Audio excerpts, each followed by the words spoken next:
Les riches deviennent trop riches, les pauvres deviennent trop pauvres, la classe moyenne s'effrite et s'en va vers la pauvreté.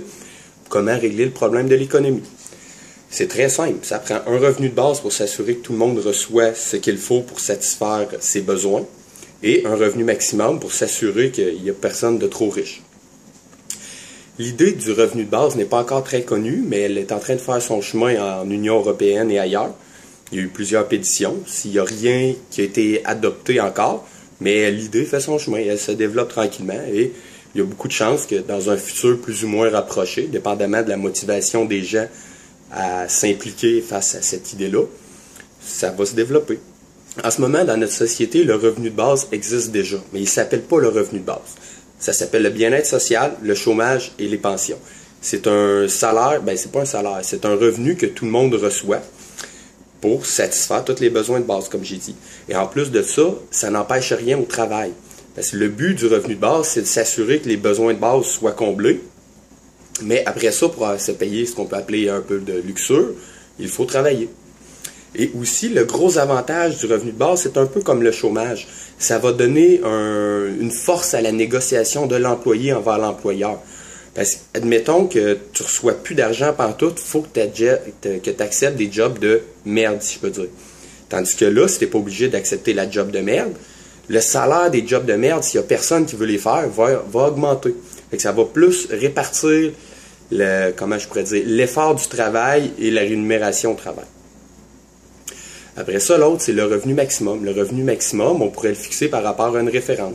Admettons qu'on prend un revenu maximum de 100 fois le revenu de base. Alors, personne ne peut gagner plus que cela. Ça va s'assurer que les riches ne deviennent pas trop riches et que les pauvres ne soient pas trop pauvres. L'autre aspect qui est vraiment important à dire, c'est ce que je me fais tout le temps répliquer. Ouais, mais si on fait ça, les compagnies vont partir. Que les propriétaires et les actionnaires partent, c'est correct. En ce moment, le gouvernement, là, pour une compagnie, il a le droit de délocaliser des citoyens, si on peut dire, parce que la compagnie veut le terrain. Exemple, les mines. Et on pourrait utiliser un même principe. Les gens ne comprennent pas le pouvoir gouvernemental. Le pouvoir gouvernemental, c'est le pouvoir le plus haut possible. Le gouvernement, s'il veut, la population, si elle veut, elle peut faire ce qu'elle veut.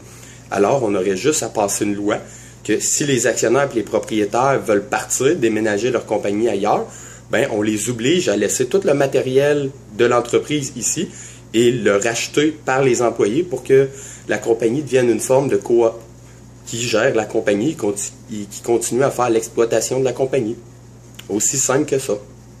Il y a un autre aspect en parlant d'économie qui est important à mentionner, c'est le principe de l'impôt. Avec un revenu de base et un revenu maximum, l'impôt, on l'abolit. Et l'impôt, c'est le seul moyen de contrecarrer les paradis fiscaux si c'est d'enlever l'impôt. Parce qu'en ce moment, ça, j'en reviens pas, c'est une vraie joke, là. Comment ça se fait que le gouvernement ne fait pas la chasse aux paradis fiscaux? Effectivement, c'est les riches, c'est le lobby des riches qui influence les politiciens à ne pas faire la chasse aux paradis fiscaux.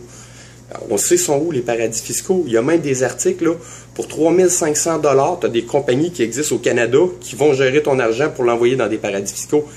Ça se fait, c'est légal, c'est même pas caché. C'est totalement épais. Mais bon. Alors, on enlève l'impôt. Pour aller rechercher l'argent de l'économie, ça serait une seule taxe à la consommation et aussi une autre taxe à l'importation. Parce que si on a une compagnie qui exploite des enfants au tiers-monde, qui est capable de faire des produits vraiment pas chers puis des vendre ici, la taxe sur l'importation va faire en sorte que ce produit-là ne sera pas moins cher que le produit que nous, on fabrique. C'est pour développer l'économie locale. Et ça va peut-être décourager un peu les compagnies d'aller exploiter des gens ailleurs dans le monde.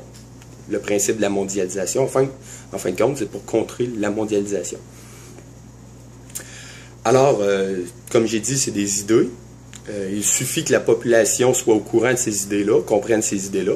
Je mets en référence un documentaire sur le revenu de base qui est très intéressant. Je vous suggère de le visionner. Si vous appréciez des idées, des nouvelles idées politiques, alors joignez-vous au mouvement. Joignez la page Facebook, le Parti des citoyens démocratiques. Alors, bonne réflexion à vous tous. Bonne journée.